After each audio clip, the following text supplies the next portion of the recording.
In the early morning hours of October 28th, a Waymo autonomous vehicle struck and killed Kit Kat, a beloved bodega cat from Ronda's Market on 16th Street in San Francisco's Mission District. Over the 9 years Kit Kat lived at Ronda's, he'd become well known for frequenting many of the businesses along his stretch of the street.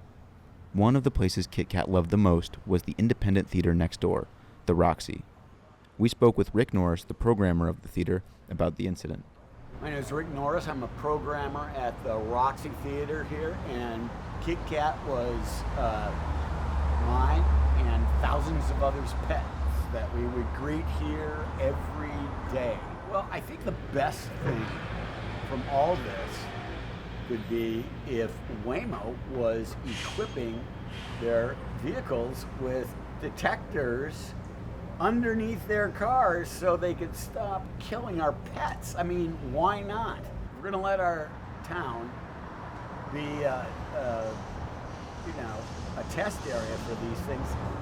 At least they could do is make them safe enough for everybody and everything. I mean, that could have been a child underneath the car. And there were plenty of people trying to get Waymo's attention. So that could be a thing that they could do easily. I'm here on 14th and Shotwell at the Waymo Hive, and today we're talking about Kit Kat. His tragic passing was followed up by an outpour of grief where the community had come together and created a place for people to leave offerings for Kit Kat, to leave all the different things that he would have loved and remember the sweet cat that he was. Now, as this story of Waymo has garnered some national attention, the community has been wondering one thing. Who asked for this? Jackie Fielder tried to bring up that question in a press conference with the Teamsters Union that she held in front of Ronda's Market, where she made an argument that the community should make the decisions and be able to vote on whether or not they want Waymos to operate in their counties and their communities.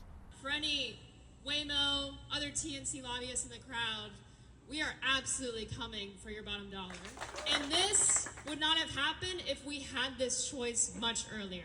Again, it's about democracy.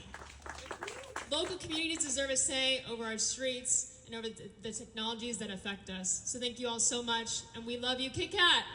After some time, Waymo issued a statement on the situation. We reviewed this, and while our vehicle was stopped to pick up passengers, a nearby cat darted under our vehicle as it was pulling away. We send our deepest sympathies to the cat's owner and to the community who knew and loved him, and we will be making a donation to a local animal rights organization in his honor. Despite what Waymo had said, Kit Kat did not run in front of the vehicle. He was sitting right in front of the wheel, and somebody was even there trying to entice him away from the vehicle when it sped off and ran him over. In 2019, San Francisco voted for a car-free Market Street.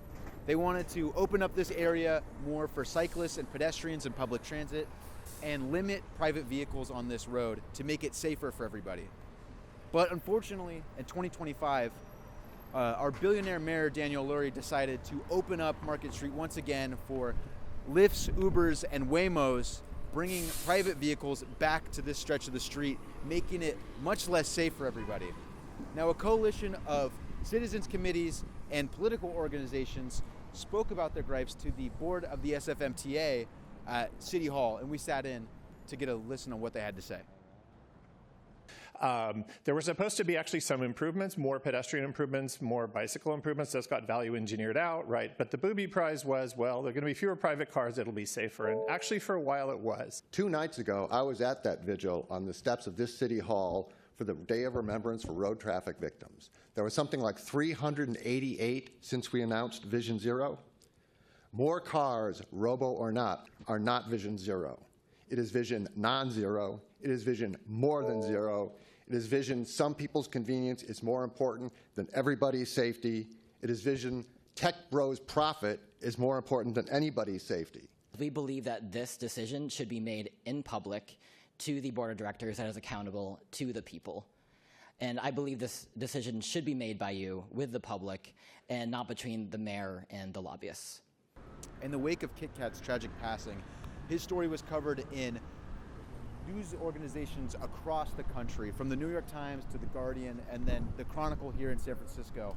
And with all this attention on Waymo and San Francisco in general, people are reconsidering what they want their streets to look like.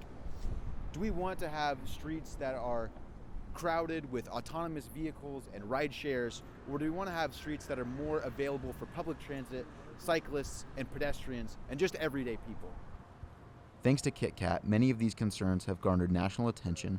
Despite this growing awareness, the California DMV has approved a massive expansion in the areas Waymo will be allowed to operate.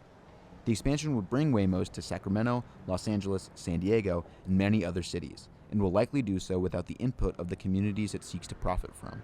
As with many issues regarding the intersection of technological advancement and citizen autonomy, the decision made in San Francisco will create a standard for the rest of the country, and it is up to us to meet the challenge. Save a cat, kill a Waymo.